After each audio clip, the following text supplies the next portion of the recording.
জয় হিন্দ। আজ আমরা জানবো কিডনির কাজ, ডায়ালিসিস কিডনির কোন কোন কাজ করে, ডায়ালিসিসের প্রকারভেদ, ফিস্টুলা ও ক্যাথেটার সম্পর্কে। ওয়েট বেড এই টার্মটা আমরা মনে রাখলেই কিডনির কাজগুলো কি কি সেগুলো আমরা মনে করে রাখতে পারবো। A for acid base balance maintain, W for water balance, E for electrolyte balance, T for toxin removal, B for blood pressure control, E for erythropoietin making or secretion, and D for vitamin D metabolism. এর মধ্যে এই bed পোর্শনে যে কাজগুলো আছে এই কাজগুলো কিন্তু dialysis দ্বারা হয় না বা ডায়ালিসিস করতে পারে না। এগুলোর জন্য পেশেন্টকে মেডিসিন নিতে হয়। যেমন ব্লাড প্রেশার কন্ট্রোল করার জন্য ব্লাড প্রেশার মেডিসিন অথবা রেনিন ইনহিবিটরস ইউজ করা হয়।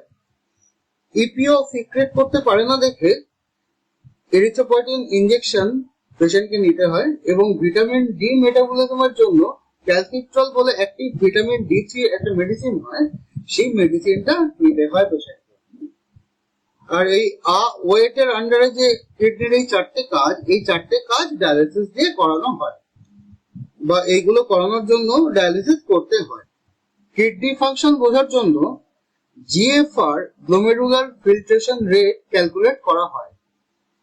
এর জন্য যে যে ডেটা লাগে সেগুলো হলো creatinine, body weight, age, gender, ethnicity. Ethnicity মানে হচ্ছে পৃথিবীর যে অঞ্চলে সেই মানুষটা বাস করে বা পেশেন্ট বাস করে সেই অঞ্চলটা কোথায় বা কোন দেশের সে লোক। গুগলে সার্চ করলে এই জিএফআর ক্যালকুলেটর পেয়ে যাওয়া যায়, সেখান থেকে এই জিএফআর বার করে নেওয়া যায়। এবার এখানে যে ভ্যালুটা আছে তার উপর ডিপেন্ড করে স্টেজ নির্ণয় করা হয়, রেনাল ফেলিওরের স্টেজ নির্ণয় করা হয়। সেটা হচ্ছে স্টেজ 1 যদি হয় 90 থেকে, সেই এই জিএফআর এর ভ্যালু যদি 90 থেকে বেশি হয় বা 90 হয় সেক্ষেত্রে স্টেজ 1 ধরা হয়। 60 to 90 stage 2, 45 to 59 stage 3A, 30 to 44 stage 3B, 15 to 29 stage 4, আর লাস্ট স্টেজ যেটা হচ্ছে স্টেজ 5 সেটা হচ্ছে লেস দেন 15। এই স্টেজ 5 কে ESRD বলা হয়, এন্ড স্টেজ রেনাল ডিজিজ। কারণ এই স্টেজ 5 টাই হচ্ছে লাস্ট স্টেজ কিডনি ফেলিওর, তার মানে কিডনির ফাংশন পুরোপুরি নষ্ট হয়ে যাওয়া। কিডনির কন্ডিশন বোঝানোর জন্য বা বোঝার জন্য আরেকটা টেস্ট করা হয়, সেটা হচ্ছে অ্যালবুমিন ক্রিয়েটিনিন রেশিও, ACR। এটা ইউরিনের একটা টেস্ট। ইউরিনের মধ্যে কতটা পরিমাণ মাইক্রোঅ্যালবুমিন বা অ্যালবুমিন আছে সেটা এটা দিয়ে জাজ করা হয় এবং সেটা দেখে সেটার পরিমাণ যদি বেশি থাকে, গ্রেটার দ্যান 300 থাকে, তার মানে কিডনি অনেকটাই কাজ করা বন্ধ করে দিয়েছে, ঠিকঠাক কাজ করছে না। এছাড়া আরো অনেক রকম টেস্ট করা হয়, ব্লাড টেস্টের বিভিন্ন ভাগ আছে, তো সেইগুলো পেশেন্ট অনুযায়ী ডক্টররা অ্যাডভাইস করেন এবং সেগুলো করাতে হয়। কিডনির ট্রিটমেন্টকে জেনারেলি দুটো ভাগে ভাগ করা হয়, একটা হচ্ছে কিওরের জন্য, আরেকটা হলো কেয়ারের জন্য। এই ডায়ালিসিস প্রসেস কিন্তু শুধু কেয়ারের জন্য, কিওরের জন্য নয়। কিওরের জন্য বলতে গেলে সেটা একটাই প্রসেস আছে, সেটা কিডনি ট্রান্সপ্লান্টেশন। কেয়ারের জন্য ডায়ালিসিস করা হয়। এই ডায়ালিসিস হলো দুই ধরনের, একটা হিমোডায়ালিসিস আর একটা সিএপিডি। সিএপিডি কথার পুরো অর্থ হচ্ছে continuous ambulatory peritoneal dialysis. Continuous মানে ক্রমাগত বা সারাদিন ধরে, অ্যাম্বুলেটরি মানে মুভেবল, মুভ করতে পারে পেশেন্ট। পেরিটোনিয়াম বলে একটা মেমব্রেন আছে আমাদের পেটের মধ্যে, সেই পেরিটোনিয়ামে মধ্যে ডায়ালিসিস ফ্লুইডটা ঢুকিয়ে ডায়ালিসিস করা হয়। আর ডায়ালিসিস মানে ডাই কথার অর্থ হচ্ছে দুই, আর লাইসিস মানে আলাদা করা। কিডনিও কিন্তু বেসিক্যালি ডায়ালিসিস কাজটা করে। ডায়ালিসিস কিভাবে করে, যে রক্তকে দুভাগে ভাগ করে দেয়, একটা হচ্ছে তার মধ্যে থেকে বর্জ্য পদার্থগুলোকে আলাদা করে বের করে দেয়, আর যেটা পিওর ব্লাড সেটাকে আবার শরীরের মধ্যে পাঠিয়ে দেয়। তো কিডনি যখন এই ডায়ালিসিস প্রসেসটা করা বন্ধ করে দেয় তখন আমাদের আর্টিফিশিয়ালি এই ডায়ালিসিস প্রসেসটাকে করতে হয়। সেটাই দুভাবে করা যায়, একটা হিমোডায়ালিসিসের মাধ্যমে আর একটা সিএপিডির মাধ্যমে। সিএপিডি তে কিন্তু অ্যাক্সেস মানে যেটা দিয়ে ডায়ালিসিসটা করা হয় যেই ক্যাথেটারটার দ্বারা, সেটা সিএপিডি ক্যাথেটার বলে। এই ক্যাথেটার এখানে কিন্তু এখানে পার্মানেন্ট অ্যাক্সেস বলে কোনো ব্যাপার নেই। আমরা ডায়ালিসিস প্রসিডিওরটা একটা ভিডিওর মাধ্যমে দেখে নিই। এটা হচ্ছে পেরিটোনিয়াম, এই যে এটা হচ্ছে পেরিটোনিয়াল মেমব্রেন। এই পেরিটোনিয়াল মেমব্রেনটা আমাদের পেটের মধ্যে থাকে। এই পেরিটোনিয়াল মেমব্রেনের মধ্যে এরকম একটা সফট ক্যাথেটার ঢুকিয়ে দেওয়া হয়। এই যে ক্যাথেটারটা এরকম দেখতে, এই ক্যাথেটার ঢুকিয়ে দেওয়া হয় পেরিটোনিয়ামের মধ্যে। এবার এই dialysis fluid bag, CPD fluid bag একটা পাইপের মধ্যে এই ক্যাথেটারের মধ্যে কানেক্ট করা হয় এবং এর মধ্যে দিয়ে পেরিটোনিয়ামের ভেতর সিপিডি ফ্লুইড ভরে দেওয়া হয়। 2 ঘন্টা থেকে 8 ঘন্টা পেরিটোনিয়ামের ভেতর ফ্লুইডটা রেখে তারপরে সেটাকে ড্রেন আউট করে দেওয়া হয়। তাহলে সিপিডি প্রসেসটা আমরা দেখে নিলাম। হিমোডায়ালিসিসের ক্ষেত্রে 3 ধরনের অ্যাক্সেস ব্যবহার করা হয়, একটা টেম্পোরারি অ্যাক্সেস, একটা সেমি পার্মানেন্ট অ্যাক্সেস, আর এটা হচ্ছে পার্মানেন্ট অ্যাক্সেস।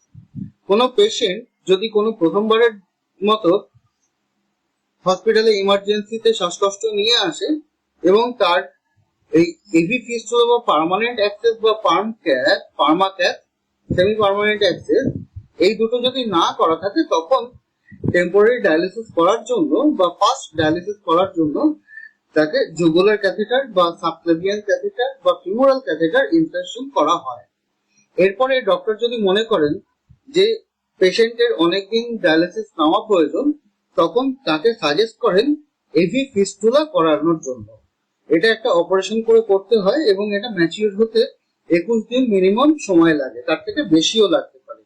তো ততদিন ডায়ালিসিস চালানোর জন্য তখন সেমি পার্মানেন্ট অ্যাক্সেস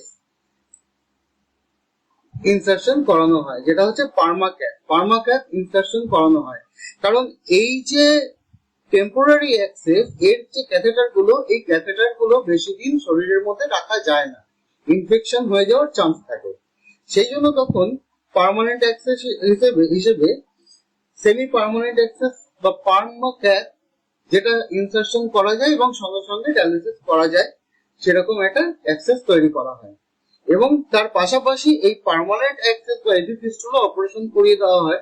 এটা ম্যাচিওর যতদিন হয়, এটা ম্যাচিওর পুরোপুরি হয়ে গেলে তখন এই পার্মাক্যাথটাকে রিমুভ করে দেওয়া হয়। জুগুলার ক্যাথেটার কিভাবে ইনসারশন করা হয় সেই প্রসেসটা আমরা এখান থেকে একবার দেখে নিই।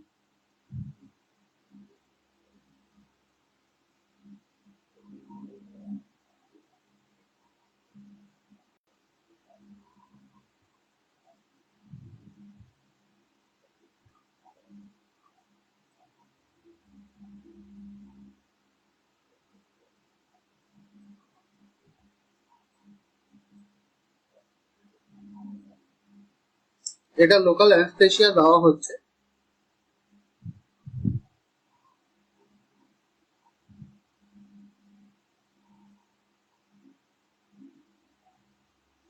এখানে এই যে ভেনটা, এটা হচ্ছে জুগুলার ভেন, আর এখানে এই যে ভেনটা, এটা সাবক্লেভিয়ান ভেন।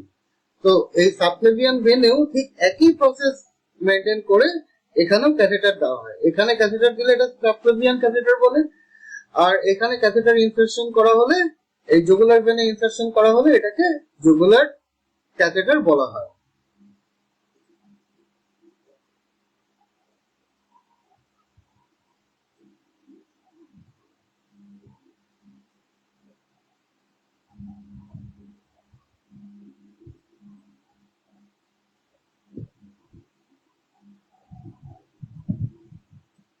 একটুখানি কাট করা হলো।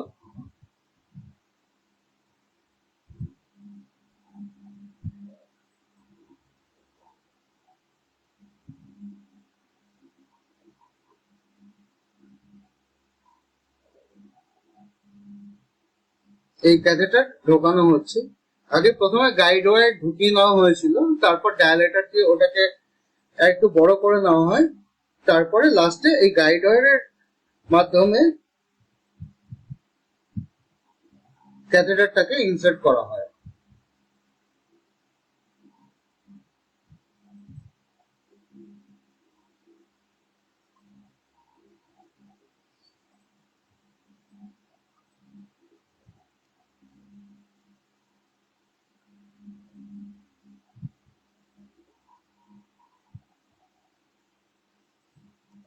তাহলে জুগুলার আর সাবক্লেভিয়ান ক্যাথেটার কিভাবে ইনসার্শন করার প্রসেস, দুটো একই প্রসেস, একই রকম প্রসেস, কিন্তু ভেনটা খালি আলাদা। তো এটা আমরা দেখি। এই ফিমোরাল ক্যাথেটারও কিন্তু একইভাবে ইনসার্শন করার প্রসেস, কিন্তু ভেনটা অন্য জায়গায় থাকে। আমাদের এখানে থাইয়ের এখানে যে ভেনটা, সেই ভেনটা হচ্ছে ফিমোরাল ভেন, এখানে ক্যাথেটার ইনসার্শন করা হয়। এখানে হচ্ছে ইন্টারনাল জুগুলার ভেন, আর এটা হচ্ছে সাবক্লেভিয়ান ভেন, আর এটা হচ্ছে ফিস্টুলার প্রসেস। এই ডায়ালিসিসের টেম্পোরারি ক্যাথেটার গুলো এরকম দেখতে হয়। এখান দিয়ে ব্লাড বেরিয়ে ডায়ালিসিস মেশিনের মধ্যে দিয়ে পাস করে, ডায়ালিসিসের মধ্যে দিয়ে পাস করে, তারপরে এখান দিয়ে আবার রিটার্ন করে। এই যখন ব্লাডটা টানা হয় বা ব্লাড বের হয়, তখন ব্লাডটা এই যে ছোট ছোট পোর্ট গুলো এখান থেকে যায়, আর যেটা রিটার্ন হয় সেই রিটার্নটা এই স্ট্রেট এখান দিয়ে এই ক্যাথেটারের টিপ দিয়ে আবার শরীরে ঢুকে যায়। আমরা এই ছবিতে দেখে নিই যে এই যে ফিস্টুলা, এই ফিস্টুলার মধ্যে দিয়ে ব্লাড পাম্প করে এই যে আর্টেরিয়াল ড্রিপ চেম্বার, এর মধ্যে দিয়ে ডায়ালাইজারে ঢুকছে এবং ব্লাডটা এখান থেকে পিউরিফাই হয়ে ডায়ালাইজারের আরেকটা এন্ড দিয়ে বেরিয়ে সেটা শরীরে আবার ঢুকে যাচ্ছে। এই সার্কুলেশনটাই 4 ঘন্টা বা 5 ঘন্টা হয়, সেটা অ্যাজ পার ডক্টরস অ্যাডভাইস। তাহলে আজ এখানেই শেষ করছি, আবার দেখা হবে নেক্সট ভিডিওতে। জয় হিন্দ, জয় ভারত।